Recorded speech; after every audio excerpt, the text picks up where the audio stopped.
Vídeo de hoje do canal da Nicola te conta sobre Romarinho livre no mercado e com sondagens de clubes brasileiros, mas a primeira proposta oficial não é daqui. Tem as últimas do mercado, bastidores, finanças e muito mais. Antes, deixa eu só me apresentar, me chamo Jorge Nicola, jornalista esportivo, e o objetivo por aqui é deixar você por dentro de tudo que está rolando com o seu clube do coração. Só pedir para deixar like, se inscrever no canal e ativar as notificações. Bora começar o vídeo contando que o Corinthians ganhou 2 novos, velhos reforços para 2025.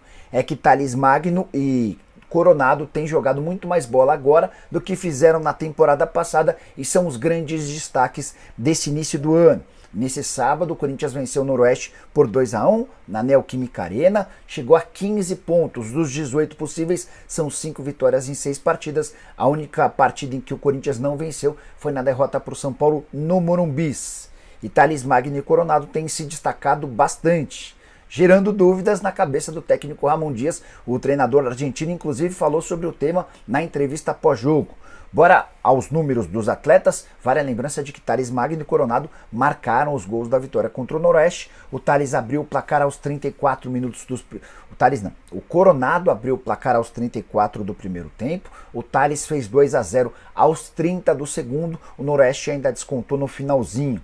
Thales Magno, que já soma 4 gols em 6 partidas na atual temporada, havia marcado contra Red Bull Bragantino, Velo Clube, Ponte Preta e Noroeste. Já o Coronado tem 2 gols em 5 jogos, isso sem contar várias participações em gol, mesmo sem dar assistências. O gol do Thales Magno ontem nasce de uma linda enfiada do Coronado para o Charles cruza, o Thales Magno faz o papel do pivô e acerta uma linda finalização. Boas notícias para o Corinthians, que vai vendo o seu elenco aumentar.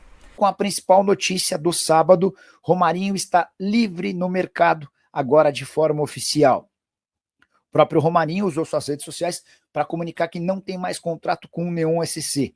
E essa história que eu vou contar com exclusividade é das mais curiosas. O Romarinho seria julgado por conta de um exame antidoping.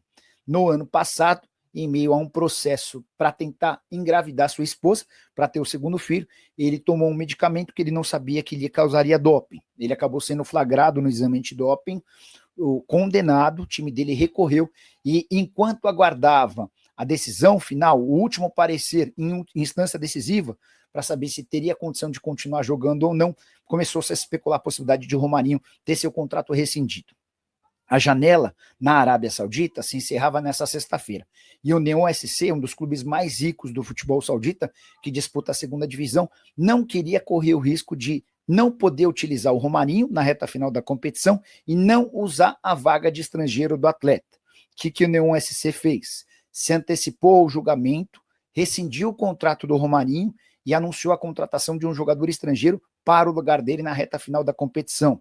Importante dizer que o Romarinho teve todas as suas receitas recebidas, houve um acordo entre as partes, ele sai com bastante dinheiro. E aqui que vem a parte mais maluca dessa história. Pouco depois de rescindir o contrato com o Romarinho, fazendo dele um jogador livre, o tribunal lá na Arábia Saudita inocentou o Romarinho, permitindo que ele volte a jogar futebol. Não fosse pela pressa do Neon, o atleta poderia ter seguido por lá. Jogador que com a camisa do time saudita na segunda divisão ia muito bem, com 12 gols e 5 assistências em 18 partidas.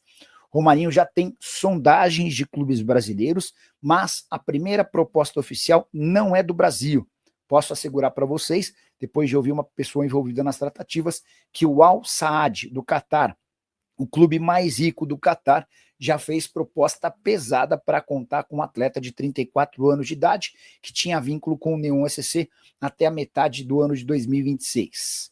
Essa proposta ainda não está fechada, Romarinho não concordou com todos os termos, mas as tratativas já existem. Se os clubes brasileiros demorarem, a tendência é que o Romarinho seja anunciado como reforço desse clube Qatari, onde ele já esteve no Catar entre 2014 e 2017, vestindo a camisa do El Jaish. Se você é dirigente de um clube brasileiro e gostaria de ter o Romarinho, é bom que você se apresse, caso contrário, a tendência é que ele fique ou siga no mundo árabe.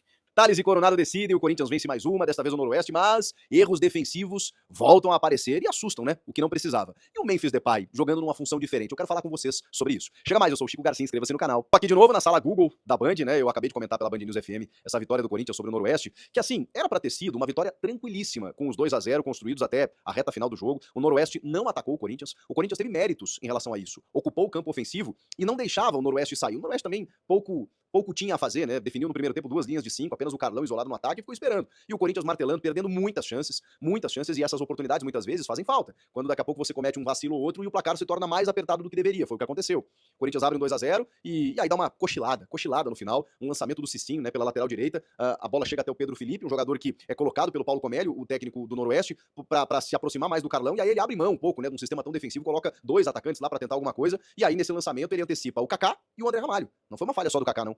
O André Ramalho tá na cobertura e ele antecipa, chega na frente do Hugo Souza e faz esse gol do Noroeste, e depois, vale lembrar, o Noroeste já estava com um jogador a menos nesse momento, depois começa a ocupar mais a área do Corinthians, o André Ramalho tem que fazer uma falta na entrada da área, o jogo não era para ter esse susto, mas no final do jogo, parecia que o Corinthians tinha dado uma bela cochilada, né? Enfim, isso tem que ser revisto, porque o que mais de impressão negativa deixou no jogo contra o São Paulo, que foi o grande teste até aqui, foram justamente esses erros defensivos e individuais, que acabaram resultando naquela derrota acachapante que foi a derrota pro São Paulo. Em todo o jogo, praticamente, o Corinthians vai lá e toma gol, seja de bola aérea, seja de um vacilo defensivo, contra a Ponte Preta foi a única vez, né, que o Corinthians acabou não vazando. Então, desta feita, poderia terminar contra o Noroeste um 2-0, mas não, falhou de novo defensivamente. Então, isso tem que ser repensado, corrigido pela dupla, né, Ramon e Emiliano Dias. Agora, no que diz respeito ao que o Corinthians jogou, assim, jogou pro gasto, jogou, digamos assim, com uma certa displicência em alguns momentos. O primeiro tempo até acho que foi bom. O Corinthians produziu e poderia ter feito mais do que 1-0. E chega até o seu gol através do Memphis Depay, recebendo livre dentro da área, numa cobrança de escanteio rápida. Aí a defesa do Noroeste foi quem cochilou e ele desfere um chutaço. O Felipe Alves era uma figura do jogo, já fazendo várias defesas. Ele espalma pro meio da área e o Coronado chega pra finalizar. Ele tem essa capacidade, essa característica e faz o primeiro gol. No segundo, aí a gente já tá falando do Charles em campo, que eu sou um crítico do Charles, mas ele entrou muito bem, e entrou com vontade, né, com raça. Ele pega uma bola quase que perdida na lateral esquerda, não deixa a bola sair, faz um tabelamento com o Matheus Bidu, chega no Coronado, o Coronado que é muito inteligente, descola esse passe pro Charles, mas é ponto também pro Charles que se apresenta dentro da área, e aí ele dá uma assistência maravilhosa pro Thales Magno. E mais maravilhosa ainda foi a conclusão do Thales, né? Que consegue fazer um giro e chutar com a bola muito próxima do seu pé, né? Ele não tem uma distância para finalizar e ele consegue tirar ela do chão, assim, levantar, ela bate na trave e entra, assim. Belíssimo gol pela jogada construída, pela finalização do Thales e por premiar um jogador que tá merecendo uma vaga nesse time, né? Inclusive, até por conta de algumas ausências, né? O Ramon Dias conseguiu colocar o Thales no time mudando o esquema, mudando o sistema. Já vou falar sobre isso. 2-0, Corinthians criando outras chances também, desperdiçando mais no primeiro tempo do que no segundo. E aí depois desse segundo gol, meio que, né? Vamos ver o que acontece e tal. E aí tem aquele lance do Yuri Alberto, que já tá no campo também no segundo tempo, em que o Rodolfo Filemon, que já tinha cartão amarelo, mas na verdade ele toma um direto, porque ele faz uma falta fora da área, mas interrompendo uma chance clara de gol. E o Yuri tava só com o goleiro à sua frente, né, com o domínio da bola. Então ele faz a falta e recebe o vermelho, e aí o Corinthians até desperdiça a falta, né, a bola passa perto, né, do Coronado, muita gente acha que o Memphis tinha que ter cobrado, enfim, mas aí o Corinthians fica com 1 a menos, tem esse lance criado, e aí na sequência o Noroeste consegue ainda fazer um gol e assustar no finalzinho de jogo. Mas enfim, tem algumas questões pra gente debater, pra gente falar, com relação às escolhas do Ramon. Ele não tinha o Martínez, não tinha o Alex Santana, não tem o Maicon, não tem o Garro, não tinha o Mateuzinho. Então o que ele faz? Ele mantém o esquema, tá? Ele mantém o esquema com o Ranieri abrindo o meio campo, o Carrilho na direita, até aí não muda nada, só que aí ele coloca o Coronado pelo lado esquerdo, naquela função exercida pelo Bidon, sabe? E na ponta do losango ele coloca Memphis Depay, o Memphis como um meia, vindo de trás, atrás do ataque, o ataque formado por Romero e Thales Magno. O ponto que destoou pra mim do jogo foi o Romero. O Romero não se encontra nesse posicionamento, né, mais enfiado ali mais como 9, falso 9, ele não consegue fazer essa função e acho que, enfim, prejudica o jogo dele e ele individualmente não tem conseguido ajudar. Até fez um gol que foi anulado num lance de impedimento, num passe maravilhoso no Memphis pro André Carrilho, mas o Carrilho tava na frente, ele cruza e o Romero faria o gol. Depois teve um outro gol anulado, acho que é o Yuri que cruza, e aí o Charles acaba entrando, né, só que a bola bate no braço dele, tem que anular, não tem o que fazer.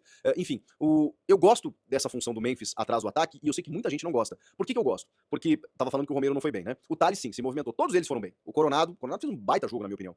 O Thales Magno se movimentou e ainda fez um gol, o Coronado fez o outro gol também. E o Memphis, cara, por que eu gosto dele nessa função? Quando ele fica lá na frente, ok, a dupla funcionou muito bem no passado, Memphis e Yuri, mas eu não acho que isso abdica daquilo que o Memphis tem de melhor. Bom, ele criou uma chance no primeiro tempo, que foi uma bicicleta se colocando numa situação de impedimento até, né? Ele tava na banheira porque ele tenta a infiltração, a bola rebate e ele fica ali na banheira voltando e tal, só que aí a bola vem do defensor, o que tiraria o impedimento dele. E ele, num recurso técnico maravilhoso, mata no peito e dá uma bike e o Felipe Alves faz a defesa. O gol do Coronado surge por uma presença de área do Memphis, que domina dentro da área e fuzila o Felipe Alves, que dá rebote e o Coronado faz o gol. O Memphis fez outra grande jogada também, entrando a dribles, buscando o tabelamento, o Coronado também faz uma, né, que ele entra a dribles e chuta fraco. Então assim, eles se alternam muito e o Memphis vindo de trás, ele tem qualidade pra dar passe, ele tem qualidade pra finalizar, para buscar combinação de jogadas, para infiltrar como um elemento surpresa. Então eu não vejo problema. Tem muita gente problematizando o Memphis de meia, porque não é. Ele é um atacante que tá jogando um pouco mais recuado, e aí dá uma ideia de ser um 4-3-3, mas na verdade não é. É o mesmo sistema de losango com 2 atacantes. E aí, claro, né, as coisas se movem com o jogo em andamento. Mas eu não vejo problema, inclusive gostei da atuação do Memphis. Gostei. Acho que ele foi envolvido no jogo, já está um pouco mais solto fisicamente e participando, buscando dribles vindo de trás, buscando tabelamento, algumas finalizações que ainda não estão mais assertivas, mas se você lembrar do Memphis no ano passado, ele chega e demora. Ok, ele dá uma ou outra assistência já nos seus primeiros jogos, mas ele demora para se soltar fisicamente. E aí depois ele arrebenta aqui no futebol brasileiro. A temporada é muito longa. O Memphis está devendo, pelo que a gente conhece dele, pelo que a gente espera dele, sim. Mas eu gostei do jogo dele. Acho que gostei do jogo dele e acho uma saída interessante do Ramon colocar o Memphis ali vindo um pouquinho mais de trás. Não sei no derby, não sei o que vai acontecer. Segunda-feira tem o Novo Horizontino. E aí provavelmente o Ramon vai dar uma descansada legal, geral na galera. Talvez alguns minutos pro Garro, não sei, visando o derby. Bom, ele vai começar a treinar nesse domingo, né? Dificilmente vai ter alguns minutos contra o Novo Horizontino. Talvez no derby, porque ele tá sendo preparado justamente pro jogo da pré-Libertadores contra o Universitário Central da Venezuela no dia 19 de fevereiro. Então, tem um foco aí essa semana no derby e o Corinthians precisa corrigir algumas coisas. Eu acho que tem alguns avanços interessantes, né? As trocas do Ramon, eu gostei. Tá, daqui a pouco a gente poderia ver um pouquinho mais do Pedro Raul, o Héctor Hernandes até acabou entrando, mas nada pôde fazer, né? Porque entra sempre nos minutos finais. Mas o Yuri, né? É o titular, tem que ganhar ritmo, fisicamente ele sempre sobra, né? Então, não fez o seu gol ainda em 2025, então ele acabou entrando também. O Luiz Eduardo entrou, né, no lugar do Coronado, que é um meia que se fala maravilhas, um menino, que eu queria ver mais, né, a gente viu muito pouco tempo, mas o Palácios entrou, ganhou alguns minutos, o Charles entrou muito bem, eu sou um crítico dele, e ele não tinha, né, repito, Alex Santana, Martínez, poderia ter colocado o Rian, optou pelo Charles, e o Charles entrou muito bem nesse jogo, enfim, mais o Yuri Alberto, aí foram as trocas do Ramon na partida. Eu gostei de algumas coisas, não de tudo. Acho que a vitória é importante, né? Mais uma vitória em casa, nos últimos 13 jogos em casa, o Corinthians tem 12 vitórias, e no Campeonato Paulista vai muito bem, obrigado, com exceção do Majestoso, que é a desconfiança, é a pedrinha no sapato e aquela pulga atrás da orelha do tipo assim, poxa, quando pegou um adversário mais forte, não conseguiu e ainda tomou, né, um totó no segundo tempo do São Paulo, muito por erros também que o Corinthians cometeu. Então, essa desconfiança só vai ser sanada se o Corinthians fizer um bom jogo contra o Palmeiras, mesmo que não vença, mesmo que seja um empate, mesmo que perca eventualmente, mas jogue bem. Claro que o ideal é vencer, para dar essa resposta efetiva do que aconteceu no Clássico. Afora o Clássico, o Corinthians venceu todas. Então, assim, o Campeonato Paulista caminha por uma classificação com um bom rodízio que o Ramon tem feito, com boas opções, com boas alternativas, mas com alguns erros defensivos e esse clássico majestoso que ficou difícil de digerir. Se o Corinthians pegar o São Paulo ali na frente, na fase de mata, por exemplo, vai ser um embate de revanche, nesse tom. Esse jogo contra o Palmeiras, ele tem um pouco desse sentimento exatamente porque em clássicos o Corinthians precisa voltar a jogar melhor. E o jogo é na casa do Palmeiras, então o torcedor obviamente está esperando uma imposição, uma atuação um pouco mais convincente. Vocês gostaram do jogo? Quem foi o craque para vocês? Eu acho que o Thales mais uma vez decidiu, né, manter a sua boa fase. Gostei muito do Memphis Depay, tá? Tô vendo muitas críticas aí, mas eu gostei muito dele. O Coronado, pra mim, fez um jogo muito regular. Pra mim, os três aí acabaram decidindo a favor do Corinthians. E você? Comenta aqui, inscreva-se no canal e eu volto na próxima. Família, ficamos aqui com o nosso giro de notícias do maior clube brasileiro. Estamos falando do Coringão. Isso aí. Então, se você gostou do conteúdo, chega aqui deixando seu like, se inscreva no canal, ativa o sininho de notificação. Por quê? Porque é muito importante a sua participação. Chega aqui, é muito bom que você faça parte deste grupo, deste canal.